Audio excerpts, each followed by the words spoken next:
In September 2002, I had an encounter with someone that would change the rest of my life. I was in a dingy little rock club along some back alley in the middle of Luton. And me and a friend of mine had struck up a conversation with a Satanist in the club toilet. Obviously, we were telling him about Jesus. And in the midst of this conversation, there came a cry for help from the doorway. I'd like to say that I immediately and enthusiastically sprang into action. But the truth is I was slow to respond because I was certain that due to a combination of my superior charisma and my enhanced debating skills, this Satanist would be giving his life to Jesus before the end of the night.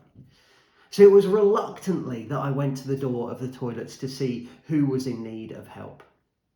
And that is how I met the woman who would eventually become my wife.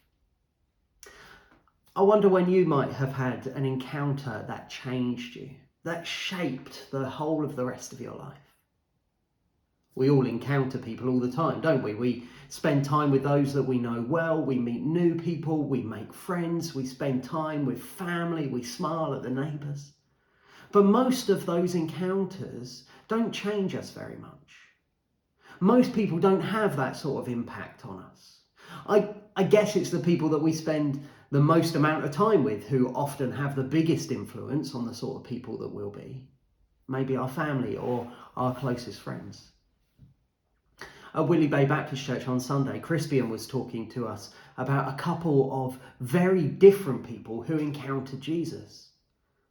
And what I want to say to you today is this: an encounter with Jesus changes everything. It should change everything.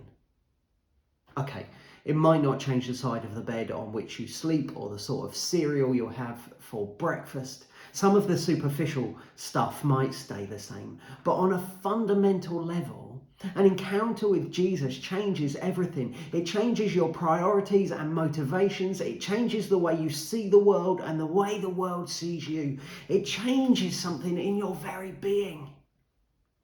Time and again we see this in the story of Jesus' life. Yes, there are obvious impacts that he has. Blind people who leave being able to see, lame people who can now walk, those with diseases that are healed. But there are more subtle, yet maybe even more profound changes too. Prostitutes and sinners given dignity and respect. Embezzling tax collectors giving generously to those in need. Fishermen changed into religious leaders and theologians. Enemies of Jesus turned into church planters. Human beings were designed by God to have this perfect, loving relationship with our Creator. A relationship that would be a blueprint that would enable us to have perfect, loving relationships with each other too. But of course, our relationships with God and each other are far from perfect. And it is this that an encounter with Jesus can set right. An encounter with Jesus can and should change your entire life because it fixes the most fundamental problem in all of creation. Jesus reconnects us with our Creator, and once you have been reconnected with Creator God, nothing else will ever be the same. Jesus changes everything.